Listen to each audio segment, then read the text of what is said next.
आज हम डिस्कस करने वाले हैं one of the best ways to prepare for JEE 2028, या फिर अगर आप क्लास 9th में पढ़ रहे हैं, बाद में भी कभी देख रहे हैं, क्लास 9th में best way of preparing for JEE और नीट और एनी एग्जाम, मतलब एक ओवरऑल अपनी अच्छी एकेडमिक प्रोफाइल बनाने का बेस्ट तरीका एक एग्जाम होता है IJSO। उसको पकड़ लो। अब ये एग्जाम क्यों इंपॉर्टेंट है समझते हैं।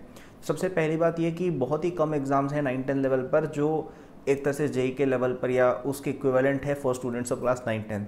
पहले एक NTSE होता था, लेकिन अब वो भी डिसकंटिन्यू हो गया है, राइट। KVPY के लेवल में होता था, वो भी अब नहीं होता है, राइट। सो हमारे पास एक एग्जाम बचता है जो ज़्यादा अच्छी पार्टिसिपेशन भी देखता है और उसमें क्वेश्चंस का लेवल भी अच्छा है। बाकी ये जो लोकल ओलंपियाड्स होते हैं ना, NSO IMO, इनमें यार वो लेवल नहीं होता है, मतलब दे आर वेरी सिंपल और मज़ा नहीं आता उनमें।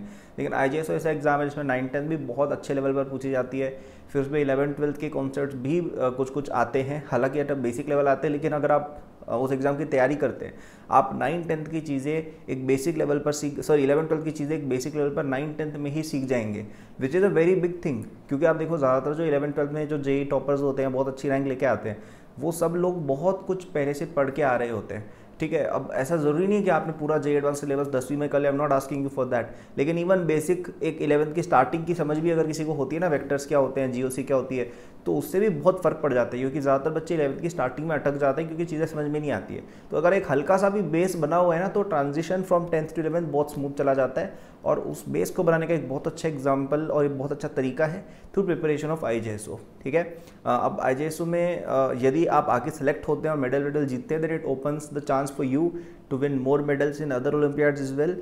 प्लस आपको इंटरनेशनल यूनिवर्सिटीज़ में एडमिशन के चांसेस भी मिल जाते हैं। And I don't know single IJSO medallist जिसकी JEE में एटलीस्ट 500 के अंडर रैंक ना आई हो, ठीक है। हाँ, कुछ कुछ हो सकता है, एक आध एग्जाम्पल है, जैसे आई नो समवन जिसकी 1000 बार रैंक भी आई हुई है एक पर्सन की, बट ठीक है, कोई बात नहीं, एक आध एग्जाम्पल होंगे। बाकी ज़्यादातर लोगों की बहुत अच्छी रैंक JEE में भी आती है, वो आगे जाके बहुत अच्छा अपने कॉर्पोरेट करियर भी यूजुअली बिल्ड या रिसर्च करियर भी बिल्ड कर लेते हैं।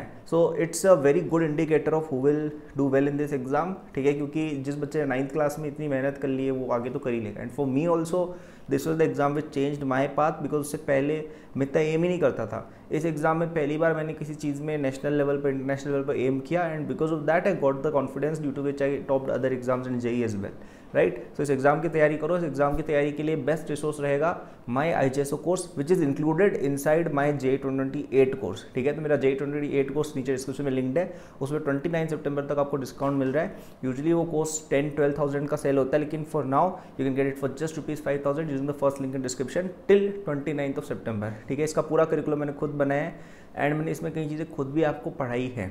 So you will learn a lot from this and you will definitely clear not just IJSO but you will also get a good rank in JEE as well, क्योंकि इसमें कई सारे 11-12 के topics भी आप पहले से सीख जाओगे, ठीक है।